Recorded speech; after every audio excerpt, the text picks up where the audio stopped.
Welcome to the Rusted Garden Homestead. Today I'm going to show you how to use wood ash in your garden. A couple precautions, but you should absolutely use it in your garden. We'll talk about a little bit of myths and some silliness, but it's perfect for the garden. It's been used for centuries. Now, wood ash comes from burning wood. A lot of times people will say to use wood A, B, C, D. Who knows what kind of wood you get when you order firewood. Any kind of wood that has turned to ash is perfectly fine to use. Now, what's going to be in this is a lot of calcium carbonate, anywhere from 20 to 40% depending on the wood.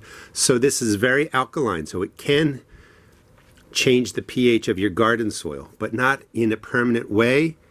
And you have to use a lot of it. You have to use like 20 pounds per 100 square feet to really begin to shift the pH in your soil. This is really light. That would be so much wood ash that it's probably unlikely that you're going to be able to do that.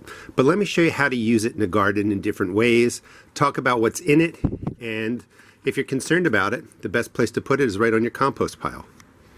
So I recommend using this in a winter or fall when your beds are going to sleep. You want this to sit in the garden several months, do its thing. The alkalinity will really be buffered by your soil typically, so it's not going to cause an issue. And you want to use this in the spring. You want to put this down because it will influence the top part of your soil. And then if you're trying to start seeds and put in transplants, it could affect them. So just use it in the fall, use it in the winter. If you're worried about it, just put it right onto your compost pile. Sprinkle it on. You know, if you put in maybe a foot or two of compost or composting material like this, put in a layer of the wood ash, put some more on, another layer of wood ash, let it do its thing. So concerns, absolutely use it, just put it into your compost pile. So the right way to do this is you should wear a glove. I'm not wearing a glove, you don't need to do what I do. But if it's dry, I'm not really worried about it. You shouldn't put this out on a windy day. You don't want to be breathing it in. And you also don't want to mix this with a lot of water, put your hand in there. This is, you know, the starting block for creating lye, soap and all that kind of stuff. So you really don't want to start mixing in other things into this and add water and put your hand in there. Just use it dry, put it on the ground, water it in, let the rain fall on it. It's going to be great stuff. Wood ash has an NP&K of 0.13 on average. It's going to vary based on the wood, but that's pretty close. No nitrogen, 1% phosphorus, 3% potassium, and that's how it really got its name. It provides potassium to your garden, P-O-T, the first part of the word, and ash, so they used to call this potash.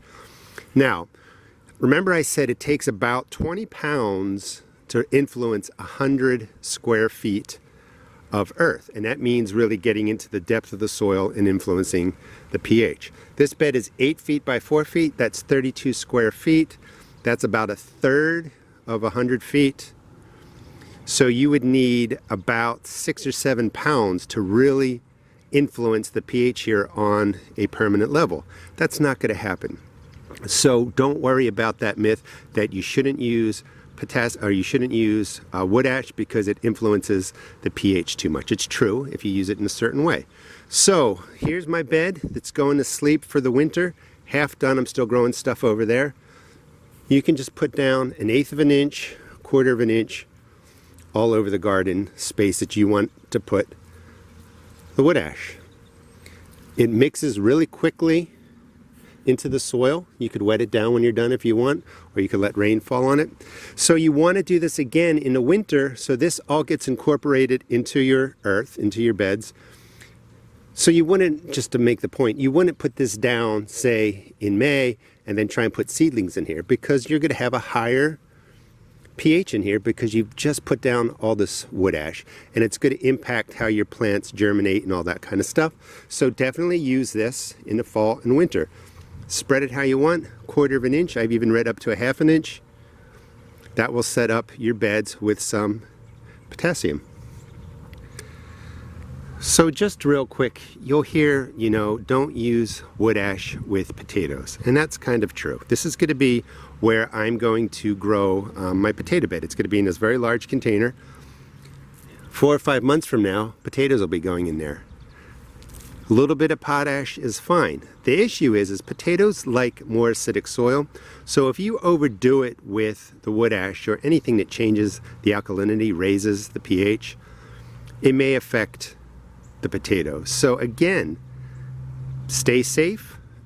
Feed your containers, even if it's a large container, this is 150 gallons, your earth beds 4 or 5 months before you're going to be planting in there, and you should be perfectly fine. If you want to be cautious, don't use it with potatoes. I also use this to set up my tomato beds. I haven't done a video on that. It's going to be coming out this week if you want to subscribe. This is a great way to feed your tomatoes potassium, trace elements, and calcium carbonate, which helps with blossom end rot. And I'm going to show you in that video how I set up my tomato beds. For years I've been having great tomato plants, and I think it's because, you know, I've been using potash and some other basic amendments that you don't have to spend any money on. All right, one more area. So right in here I have my sunken container garden. I grow peppers. Peppers don't tend to like a ton of nitrogen. You'll get a lot of leaves. So they really do, I think, like potassium, phosphorus. These containers are sunken in the ground, the bottoms are cut out. Again, 4 or 5 months before my pepper transplants would go in there. Handful. And I'm just putting it in there just like that. Let the rain, you know, whatever, kind of wash this into the soil, let it do its thing. Come next May, ready to go for your pepper plants, or really any plant you want to put in there. Now, here's my asparagus. I'm letting it brown out and then I'll cut it back. I'm just going to go down the whole row.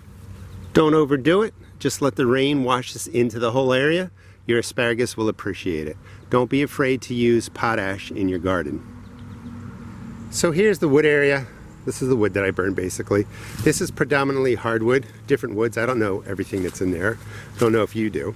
So you're going to hear a lot of things like don't use soft woods, don't use certain woods that may be higher in heavy metals. Who knows what that is? I mean, that's just crazy. I can't tell you what's mixed in here. Some of these woods are softer. So it's okay to burn whatever wood you want. Use the wood ash.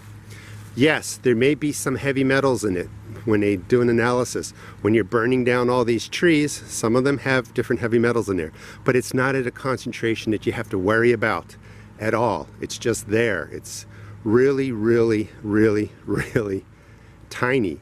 And then your plants again would have to bring that into their plant system. It would have to concentrate. It gets to be a little bit of silliness. There's all kinds of stuff that's beneficial in wood ash for minerals, trace elements, that kind of stuff. Doesn't have nitrogen, low in phosphorus, great for potassium. Don't be afraid to use it. So here's one of my tomato garden beds. This is where I was growing cherry tomatoes up cattle panel. So this is all going to get cleared out, but I just wanted to talk real quick while we're doing a wood ash video about how I will use it. So this will get cleared out, and then I'm going to put down, you know, less than 1/4 inch all the way across. On top of this, it's going to be my compost. It's not fully broken down, some leaves, and then on top of that I'm going to put some cut grass, some green grass. That'll give nitrogen. The grass will weigh everything down. All these things will be broken down by worms and microbiology. Come 4 or 5 months again from now, this will be great to plant in. Now, if you are really worried about the pH level, maybe you have soil that is like 7.0, really almost to the point where it's too alkaline and things don't grow well, and you just don't want to influence your beds because your pH of your garden is too high. You can put this down and then get, I don't know why it just slipped my mind, yes, peat moss. That's more acidic. That's about a 5.5 on the acidity scale, and you would just put down about 1/2 inch right on top of this. So the mix of the peat moss and the potash, the wood ash together will kind of neutralize each other, and your soil won't really change much, but you'll get the benefit of wood ash in your garden. Hope that makes sense. Don't be afraid to use it. Don't overuse it, and if you're really concerned, just put it right into your compost pile. Please check out my seed shop at therustedgarden.com, and please subscribe to my YouTube channel. Thanks for watching.